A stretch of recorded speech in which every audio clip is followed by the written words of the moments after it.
terima kasih. Dan yang belum, jangan lupa untuk klik lonceng dan subscribe supaya video saya selanjutnya teman-teman tidak ketinggalan. Terima kasih, langsung saja. Check it out.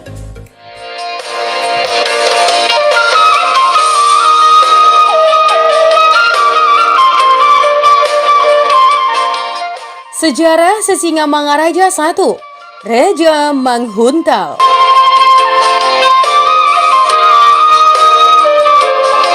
Ya, Raja Sisingamangaraja I adalah anak dari Raja Bonani Onan Sinambela, yaitu putra ketiga dan bungsu dari Raja Sinambela.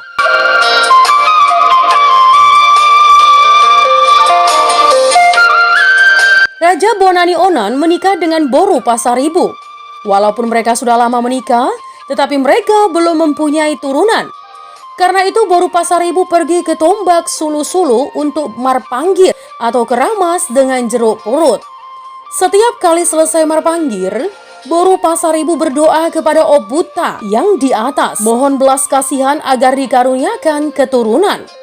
Pada suatu hari, datanglah cahaya terbang ke Tombak Sulu-Sulu dan hinggap di tempat ketinggian yang dihormati di tempat itu. Datanglah seperti kilat bercahaya yang menghampirinya. Dan yang datang itu adalah Oputa Batara Guru Doli. Oputa Tuan Batara Guru Doli berkata bahwa Boru Pasaribu akan melahirkan anak. Katanya, teman, percayalah bahwa engkau akan melahirkan seorang anak dan beri namanya Singamangaraja. Kalau anakmu itu sudah dewasa, suruh dia mengambil tanda-tanda kerajaan dari Raja Uti, yaitu pisau gajah dompat, unga haumasan, lage haumasan, uzur siringgis, podang halasan, tabu-tabu sitara pulang.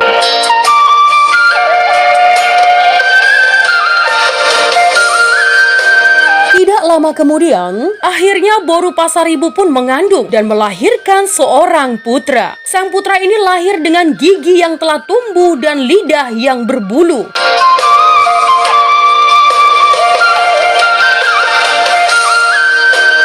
Setelah Sisingamangaraja beranjak dewasa, maka ibunya Boru Pasaribu menyampaikan pesan dari Oputa Batara Guru Doli bahwa Sisingamangaraja harus mengambil tanda-tanda kerajaan dari Raja Uti. Dia tidak tahu di mana kampung keramat Raja Uti. Demikian juga ibunya. Dia berangkat dengan berbekal doa yang menunjukkan dan menuntun langkah ke tempat keramat tersebut. Dalam perjalanan, banyak hambatan. Ya, demikian juga setiba di keramat kampung Raja Uti yang ternyata ada di daerah baru. Di sana ia juga dicobai, teman. Tetapi semua bisa diatasi dengan sangat baik.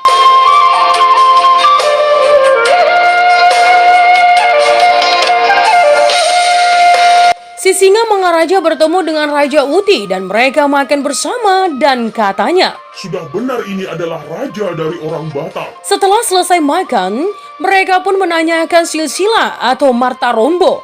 Dan Sisingamangaraja pun menyampaikan maksudnya. Dan di samping itu, teman, Sisingamangaraja meminta beberapa ekor gajah. Atas maksud Sisingamangaraja itu, Raja Uti mengatakan akan memberikannya seperti pesan yang disampaikan Oputa itu. Dengan syarat, Sisingamangaraja harus dapat menyerahkan daun lalang selebar daun pisang, burung puyuh berekor, dan tali yang terbuat dari pasir.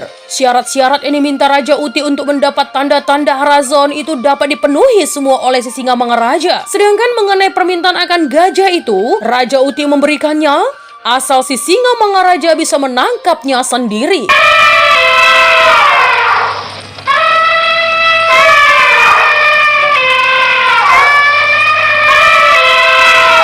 Ya, Sisingamangaraja pun memanggil gajah itu.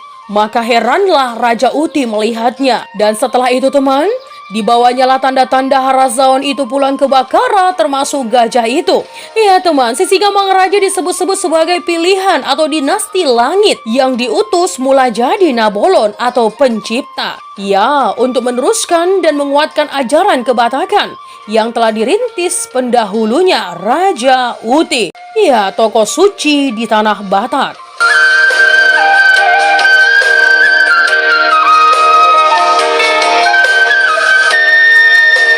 Kemudian melalui legitimasi kelompok Parbaringin, pendeta, para pendoa, tabib, ahli perbintangan, dinasti Sisingamangaraja 1-12 pun diakui sebagai kekuasaan yang mengatur jalannya adat, pemerintahan, dan hukum bagi sebagian masyarakat Batak.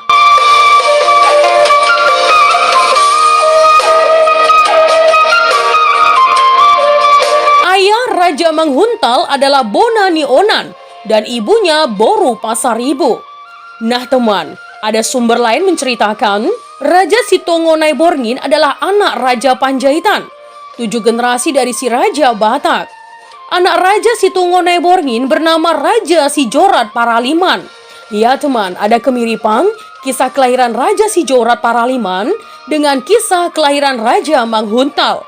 Kesamaannya antara lain adalah Boru Pasaribu dan Boru Hutapea boleh dibilang sama-sama dibuang karena tidak bisa memberikan anak. Keduanya sama-sama pergi ke goa untuk berdoa. Boru Pasaribu berdoa ke tombak atau gua Sulu-Sulu di Bakara, sementara Boru Hutapea ke gua Liang Sipege di desa Simarmar, Kecamatan Balige, Tobasa. Proses kehamilannya juga serupa teman. Usia kandungan keduanya melampaui batas normal, yakni sampai 2 tahun. Kesamaan lain bahwa Raja Sijorat Paraliman memiliki kesaktian yang jenis dan kadarnya setara dengan kesaktian yang dimiliki Raja Manghuntal. Dari sejumlah kesamaan itu teman, muncullah spekulasi yang menyebutkan bahwa Raja Manghuntal itu bisa jadi adalah Raja Sijorat Paraliman, yang tak lain generasi ketiga Raja Panjaitan.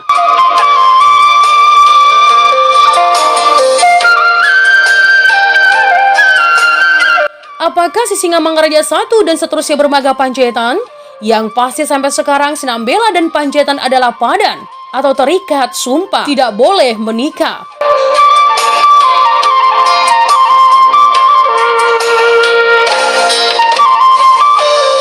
Nah teman, itu tadi adalah sejarah Sisingamangaraja I Raja Manghuntal. Iya teman, jika ada kesalahan dalam penyampaian, mohon dimaafkan ya teman. Untuk kritik dan saran yang membangun, langsung saja tinggalkan di kolom komentar. Menjadi bijak, menjadi cermat, itu penting. Terima kasih teman.